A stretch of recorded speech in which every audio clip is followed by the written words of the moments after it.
ഏതൊരു കുടുംബത്തിലുള്ളവരും അങ്ങോട്ടും ഇങ്ങോട്ടും അതാ തെറ്റിയവര് പരസ്പരം കൈകൊടുത്ത് നന്നാകുന്ന രംഗമാണ് ഉമ്മയും ബാപ്പയുമൊക്കെ മരിക്കുന്ന സമയം.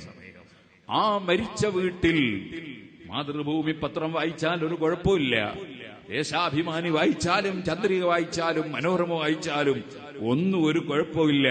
നിങ്ങൾ പരിശുദ്ധ ഖുർആൻ മാത്രം ആ വീട്ടിൽ വെച്ച് ഓതാൻ പാടില്ല. ഇവിടെ പുത്തൻവാദികൾ കൊണ്ടുവന്ന പുതിയ മതമാണ്. നിങ്ങൾ ചോദിച്ചു നോക്കൂ, മരിച്ച വീട്ടിൽ ഖുർആൻ ഓതാൻ പാടില്ല എന്ന് ഖുർആനിലുണ്ടോ? മരിച്ച വീട്ടിൽ ദിക്റ് ചൊല്ലാൻ പാടില്ല എന്ന് ഖുർആനിലുണ്ടോ? ഹദീസിൽ എവിടെയെങ്കിലും പറഞ്ഞിട്ടുണ്ടോ? അവിടെയൊന്നും ഒരു ഖുർആനിലെ ആയത്തിന്റെ തുണ്ടം ചൂണ്ടിക്കാണിക്കാൻ കഴിയില്ല, ഒരു ഹദീസിന്റെ തുണ്ടം ചൂണ്ടിക്കാൻ കഴിയില്ല. മറിച്ച് മരിച്ച മയ്യിത്തിനടുക്കൽ ഖൈറായത് ഓതണം, ചൊല്ലണം എന്നാണ് ഹദീസിൽ നബി സല്ലല്ലാഹു അലൈഹി വസല്ലം പഠിപ്പിച്ചത്. പക്ഷെ അല്ലാഹുവിന്റെ റസൂലിന്റെ ഹദീസ് അവർ സ്വീകരിക്കൂല.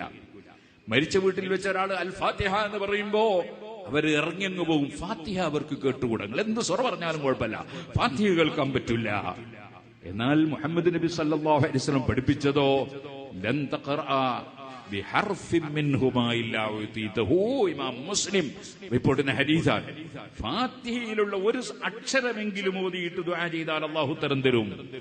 ആ ഉത്തരം കിട്ടുന്ന പ്രാർത്ഥന ഉണ്ടാകാൻ പാടില്ല, അവർക്ക് നിർബന്ധമാണ്.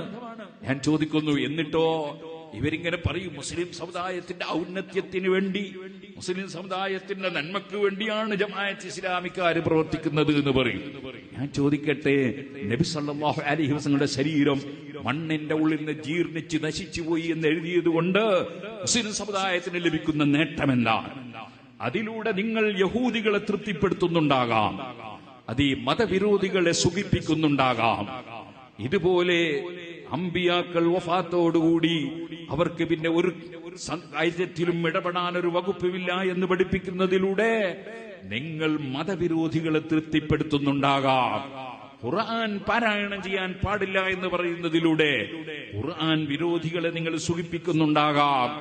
നേരെ മറിച്ച് നിങ്ങളുടെ ഈ പുത്തനാശയം കൊണ്ട് മുസ്ലിം സമുദായത്തിന് എന്ത് നേട്ടമാണ് ലഭിച്ചത് എന്നാണ് എനിക്ക് ചോദിക്കാനുള്ളത്.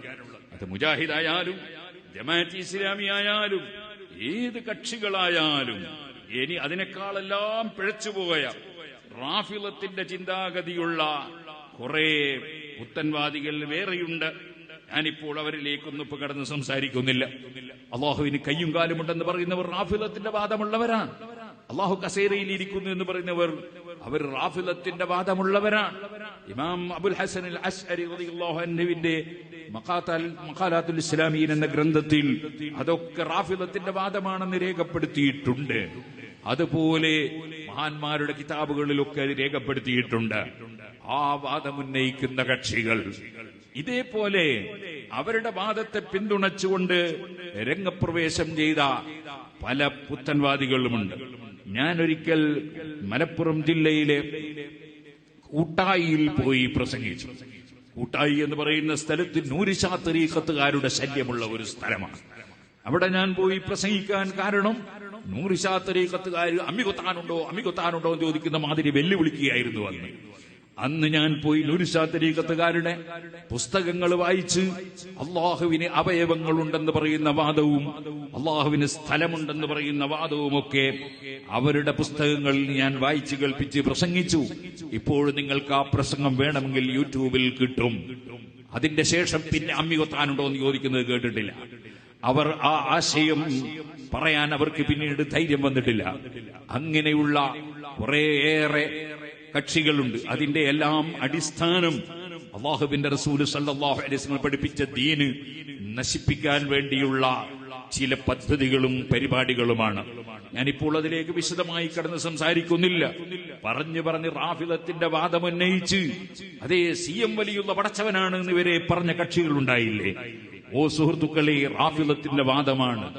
അങ്ങനെ പിഴച്ചുപോയ കക്ഷികളെ പിന്തുടർന്ന് തെറ്റായ ആശയങ്ങൾ പ്രചരിപ്പിച്ച ജനങ്ങളുടെ ഈമാൻ നശിപ്പിക്കുന്ന ഈ കക്ഷികളുടെ പ്രവർത്തനം ഇവിടെ ആരംഭിച്ച കാലത്ത് തന്നെ നമ്മുടെ പൂർവീകരായ പണ്ഡിതന്മാർ മർഹൂം വരക്കൽ മുല്ലക്കോയ തങ്ങൾ നവ്വറല്ലാഹു മർഖദഹു അടക്കമുള്ള പണ്ഡിതന്മാർ അവർ ഇവിടെ ഇതിനെ ശക്തമായി നേരിടേണ്ടതുണ്ടെന്ന് മനസ്സിലാക്കി സമസ്ത കേരള ജമിയത്തുൽ ഉലമ എന്ന മഹത്തായ സംഘടന രൂപീകരിച്ച്, പണ്ഡിതന്മാരുടെ കൂട്ടായ്മ രൂപീകരിച്ച്, പണ്ഡിതന്മാരുടെ നേതൃത്വത്തിൽ ശരിയായ ഇസ്ലാം, അത് സഹാബികൾ പഠിപ്പിച്ച ഇസ്ലാമാണ്, ഇമാമിങ്ങൾ പഠിപ്പിച്ച ഇസ്ലാമാണ്, ഇവര് പഠിപ്പിക്കുന്നത് ഇസ്ലാം അല്ല എന്ന് സമൂഹത്തെ ബോധ്യപ്പെടുത്തി.